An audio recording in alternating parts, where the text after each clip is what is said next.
Hidden beneath the surface, in hanging valleys and behind towering walls, away from the casual observer lies a wondrous world, the world of canyons in the Colorado Plateau.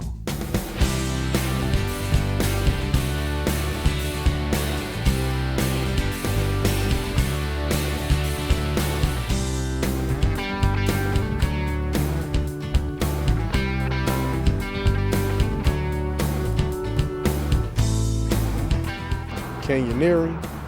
Exploration of how canyons were formed and what's underneath them and how you climb the sides of them. No clue. Coming down a canyon in a canoe or something? Or I don't know that sport at all.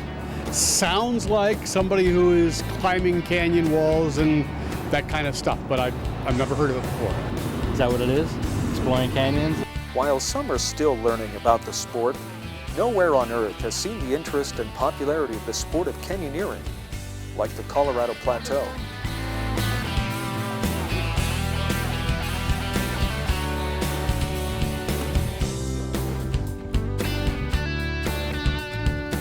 The Plateau drains several large western states toward the Pacific. As it drains, it creates awe-inspiring and magical canyons, large and small. In October 2006, experience a documentary that explores the phenomena of canyoneering, its incredible growth, and the people who explore these canyons. It's kind of one of the few places in the modern world where you get to go out and explore stuff and, you know, find stuff and just have a good time and poke around the next corner. It's just, you know, the call of the wild, you know, however cornball that sounds. It's just the adventure. It's an escape, it's a challenge. Many have explored these canyons before us. Early canyon explorers risked heading into the great unknown by boat. Now, canyoneering is known as climbing, rappelling, sliding, swimming, squeezing, and hiking through narrow or slot canyons. Some of these canyons remain pristine, rarely touched by humans, but others experience unprecedented canyon congestion. Some of the increased interest comes from high-profile publicity. The only thing I've read is just that, you know, Canyoneering, the guy who had his boulder drop on his arm and he had to cut it off. That's about the only thing I knew much about it. Just how the canyons, canyoneers, and public land managers respond to this increased use and interest is a vital question. People get into canyoneering in a variety of ways. They gather information individually from guidebooks and the internet, go with friends, take classes, and go with guide services.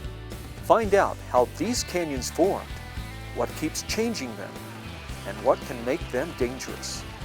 2 years ago, that was the most splash spot we ever had. Out of the 18, 6 of them was over the canyon. Hear what photographers say about these special places. It's magical. It's like, I've heard it described as a cathedral of light. And it really is, because there's so much light reflected off these walls. Get into the minds of canyoneers and what would take them to these dizzying heights. A universal motive is what we call mastery motivation, and that is just facing a challenge successfully. Fear serves to magnify this mastery motivation. Join beginners as they learn the ropes. It was scary. Before I started, my leg was already shaking. And so as I started getting down, I feel like I lost control. So I need to hold on to something. That's why I didn't follow the instruction. I didn't listen to the guy carefully because I panic. So when you panic, you just, you know, you don't know what you're doing. There you go. Ooh. No worries, we got you. Nope, you need to keep that right hand on that rope at all times.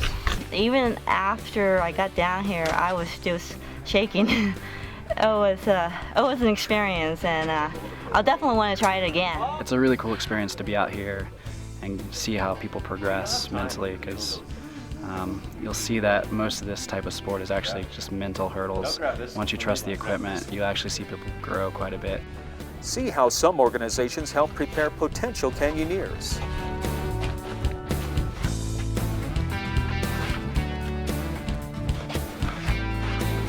think going out and just doing this would be very foolish, actually. You know, the more I know before I decide to do something like this, the better.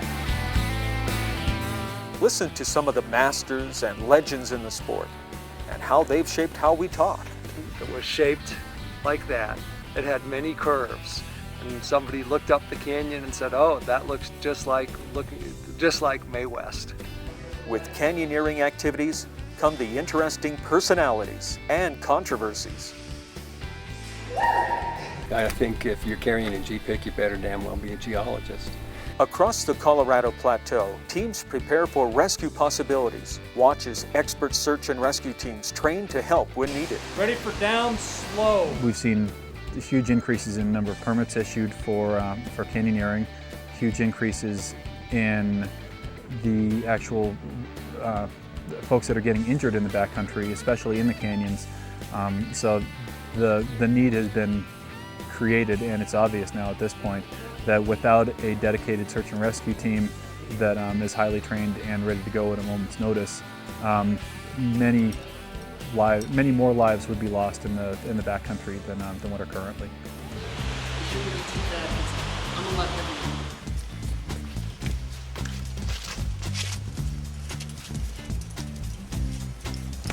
Listen to the concerns of land managers and how the Leave No Trace effort applies to canyons. Follow along on some fantastic trips into unbelievable worlds. And see what a few canyoneers do in the off-season.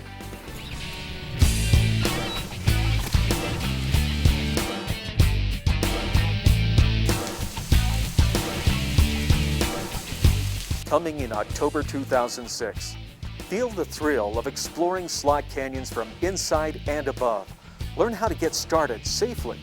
Learn about respecting the land and experience the growing sport of canyoneering.